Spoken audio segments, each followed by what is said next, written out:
तो देख सकते हैं 11 सितंबर को जो हिमांशु नाम का लड़का रहस्यमय ढंग से गायब हुआ था, उसका देख सकते हैं इस समय शव घर पर आ चुका है। पीएम होने के बाद में परिवार का जो है रो रो कर बुरा हाल है।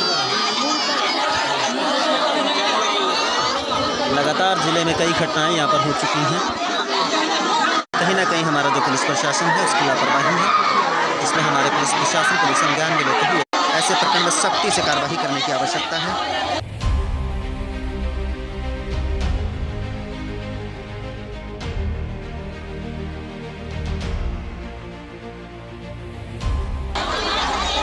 परिजनों का रो रो कर बुरा हाल है,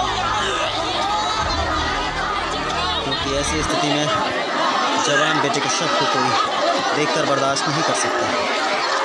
जिस बेटे को किस तरीके से माँ बाप पाल पोस कर बड़ा करते हैं, उसके शव को देखकर कोई भी शांति से नहीं रह सकता।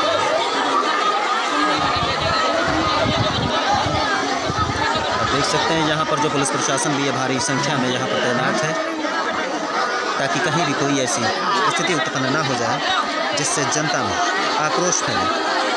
लेकिन आप देखकर समझ सकते हैं जो यहाँ जो महिलाएं हैं, बच्चे हैं, युवा हैं, उनका रो रो कर हाल बुरा है।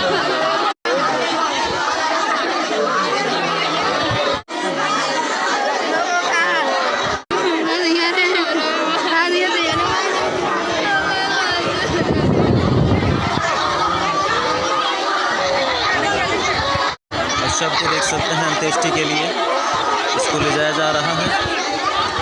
वैसे में परिवार का जो रो रो कर हाल बुरा है, इसे देखकर आप सब भी समझ सकते हैं, और जो हमारे पुलिसकर्मी बंधु हैं उन्हें भी समझना चाहिए कि ऐसी स्थिति उत्पन्न ना हो, क्योंकि जिस तरीके से आप भी किसी माँ के बेटे हैं, ठीक उसी प्रकार से ये भी किसी के बेटे ही हैं। हाँ माँ, बता सकती है कितने भाई बहन थे जिस बच्चे की मृत्यु हुई है, इस तरीके से उसकी हत्या की गई है? वे 3 बहनें हैं। इनकी 3 बहनें हैं। भाई कितने थे? एक अकेला भाई था। अच्छा, माता है इनकी? हाँ, माता है, पिता भी माता है। हाँ, माता पिता दोनों लोग। माता पिता दोनों हैं। अच्छा, कितनी उम्र थी इसकी? उम्र है भाई नहीं पता है। 17 वर्ष का। अच्छा, उस बच्चे के आप कौन हैं? हम रिश्तेदार। अच्छा, रिश्तेदार हो आप। जानकारी है कब बच्चा गायब हुआ था? 11 तारीख को गायब हुआ था। अच्छा, अभी पुलिस ने कोई जानकारी दी है कितने लोग पकड़े गए हैं इस हत्याकांड में?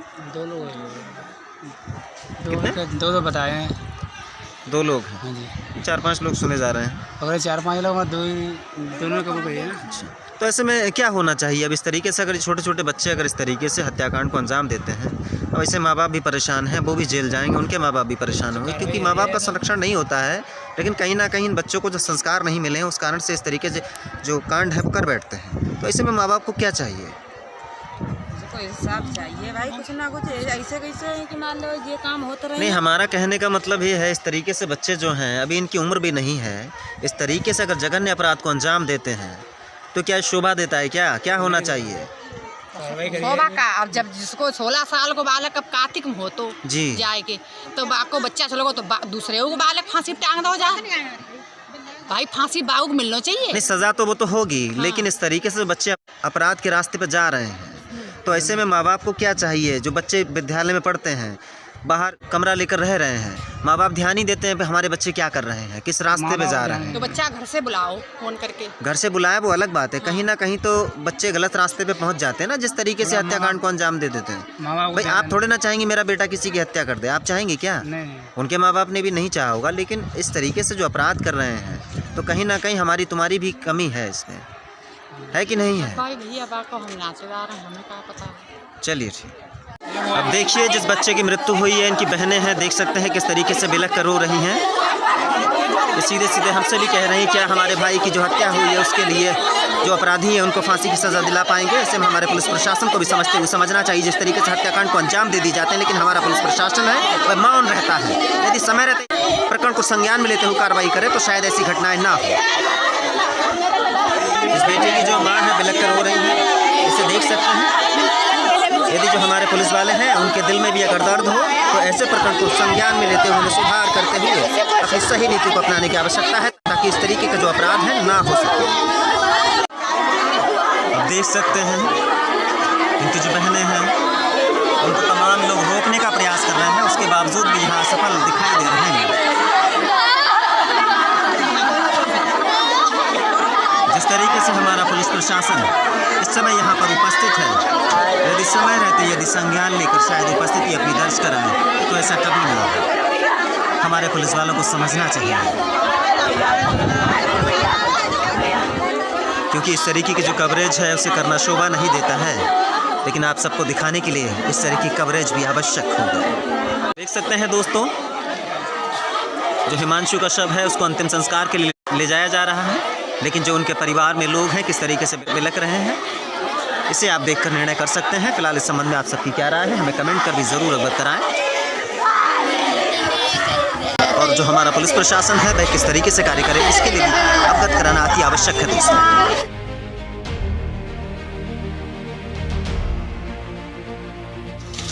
अब देख सकते हैं यहाँ पर सड़क पर यहाँ भारी मात्रा में पुलिस फोर्स भी मौजूद है। इसी के बीच शव को अंतिम संस्कार के लिए ले जाया जा रहा है।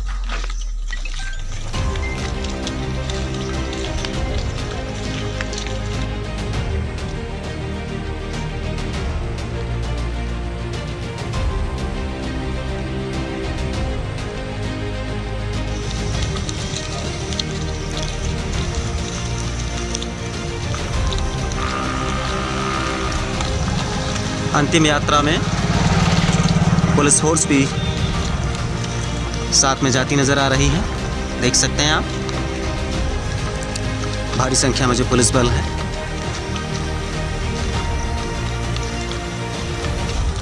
वह भी अंतिम संस्कार में इस समय सम्मिलित है।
अब देखिए दोस्तों,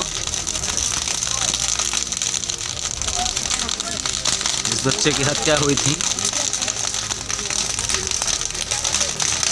उसका इस समय अंतिम संस्कार कर दिया गया है।